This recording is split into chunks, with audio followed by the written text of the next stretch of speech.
दोपहर का समय था। सूरज की किरणें धीमी होती जा रही थीं और आसमान में लालिमा छाने लगी थी। गांव के किनारे स्थित घना जंगल जैसे किसी रहस्य को अपने भीतर समेटे हुए हो।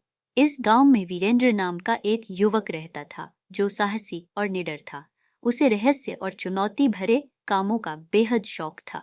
आज की शाम भी वीरेंद्र कुछ अलग करने की ठान चुका था। गांव में कुछ दिनों से अजीब सी घटनाएं हो रही थी।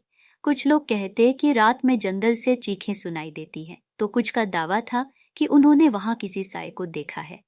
लेकिन कोई भी उस रहस्य से पर्दा नहीं उठा पाया। वीरेंद्र के अंदर इस बात को लेकर एक गहरी जिज्ञासा थी। उसने निश्चय किया कि वह इस रहस्य का पता लगाएगा। शाम ढलते ही वीरेंद्र अपने साथ सिर्फ एक टॉर्च और एक चाकू लेकर जंगल की ओर बढ़ चला। रास्ते में उसे लग रहा था जैसे कोई उसका पीछा कर रहा है, पर जब वह पीछे मुड़कर देखता तो वहां कोई नहीं होता।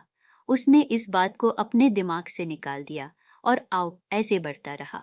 जंगल में प्रवेश करते ही हवा का बहाव अचानक से तेज हो गया। पेड़ झूमने लगे और पत्तों की सरसराहट के बीच अजीब सी आवाजें गूंजने लगी।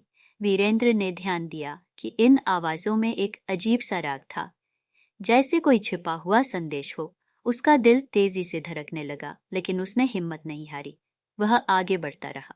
अब आगे क्या होगा वह देखना आप दूसरे पार्ट में, और इस पार्ट को लाइक और सब्सक्राइब कर दें। Yeah.